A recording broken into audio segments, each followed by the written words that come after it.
Hi dear friends, तर श्री स्वामी समर्थ सर्वांना. तर आम्ही आज ढोकोबाला चाललो होतो. तर ढोकोबाच्या तिथे खूप छान असा पूल वगैरे आहे, तुम्हाला तर दिसतच असेल. खूप छान असं पाणी वगैरे ते बघा समोर. तर आम्ही आता ढोकोबाचं दर्शन घेण्यासाठी चाललेलो आहे. तर बघा, खूप छान असे डोंगर आहेत, असं हिरवळ आहे, खूप छान असं वाटतंय. सगळं असं खडक वगैरे, डोंगर, दऱ्या, खूप छान. आणि मी इकडेच राहते बरं का, डोंगराकडेच, म्हणजे माझं गाव आहे इकडे. तर अहिल्यानगरमध्ये राहते आणि खूप छान असं सगळं वातावरण आहे. तर आपण आता ढोकोबापाशी पोचणारच आहोत. तर आपण आता ढोकोबापाशी पोचलेलो आहे. तर आपण आता इथून वर जाणार आहोत, पायऱ्या चढून वगैरे मस्त. तर माझे फ्रेंड्स वगैरे आम्ही सर्वजण कामाला आलेलो होतो. काम वगैरे म्हणजे मी गाडीमध्ये कामाला जातो ना, तर तेव्हा. तर इथे पार्किंग वगैरे सर्व, पार्किंगला वगैरे सर्व लावायला जागा आहे. आणि ह्या माझ्या फ्रेंड्स वगैरे आहे सगळे कामावरच्या. तर ह्या पण आमच्यासोबत दर्शनासाठी सर्व तेव्हारच्या पण सगळ्या बाया आमच्या गाडीतल्याच आहे. तर इथे ढोकोबाचं छोटं मंदिर आहे. तर हे इथे दर्शन घ्या मस्त. तर बघा किती छान असं दगडामध्ये कोरीव काम केलं आहे, किती छान वाटतंय सर्व. तर खूप छान वाटलं आम्हाला दर्शन वगैरे करून. तर माझे फ्रेंड्स होत आहेत, दर्शन घेत आहेत. तर मग मी तिला बोलले की धर 2 मिनटं मोबाईल. तर तिने मोबाईल वगैरे धरला आणि मग मी म्हटलं की मी दर्शन वगैरे घेते, त्यावर मोबाईल धरतो. तर मग तिने मोबाईल धरला आणि मग मी दर्शन घेतलं. मग दर्शन वगैरे झालं खूप छान. मग म्हटलं चल तोच घे मोबाईल, मग धर, छान मोबाईल धर. तर तिने मोबाईल वगैरे धरला आणि मग मी चढायला लागले वरती देवाला जाण्यासाठी. अजून वरती आहे देवाचं मंदिर, खूप छान वाटतं तिथे पण. असं सगळं डोंगरामध्ये कोरीव काम आणि सर्व असं छान आहे. आणि मग आम्ही चढलो होतो. मला तर खूप मज्जा वाटत होती. तरी थकलो होतो भरपूर काम करून वगैरे.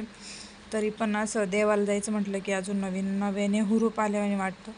आणि सर्वजण मागच होते. आम्हीच पटापट पुढं आलो होतो. आणि आजीन त्यांना तर खूपच आळस येत होता चढण्यासाठी. त्यांना असं खूप पायऱ्या आहेत ना, तर मग त्याच्यामुळे त्यांना त्रास होत होता. तर आले त्या पण म्हटल्या की थांब वैष्णवी येऊ द्या, असं तसं चाललं होतं आजींचं. तर मग येत होत्या त्या. मग सर्वजण मैत्रिणी मग माझ्या मागेच होत्या. मग मी एकटीच पुढे चाललेली होते. तर चाललो वरती आणि किती छान वाटतंय बघा मंदिर वगैरे, पायऱ्या किती छान दिसत आहे ह्या.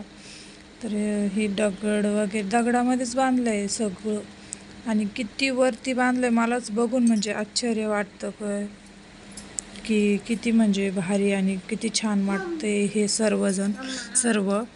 आणि माझी फ्रेंड आजी आवाज देते मला. आजी बोलते थांब वैष्णवी, तू लय पुढं गेली, असं तसं, आम्हाला पण येऊ दे, हात धर माझा, असं तसं. म्हटलं हो थांबते आजी, या बोलले.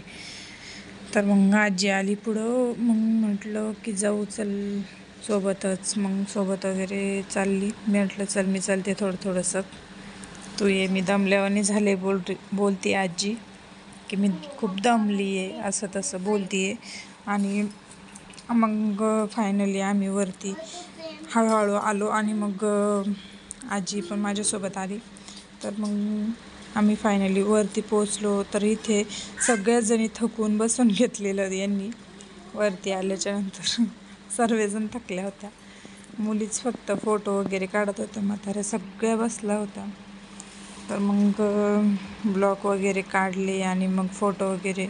तर तिथं रील्स बनवत होते. तर तिथे एक रील्स काढायला एक बाई पण आलेली होती. ती आपली फॅनच होती वाटतं. त्यांनी बघितलेलं होतं आपल्याला आधी, त्यांच्यासंग रील्स वगैरे काढले. मग रील्स वगैरे काढून झाल्याच्यानंतर मग आम्ही खाली उतरलो. मग म्हटलं चला आता.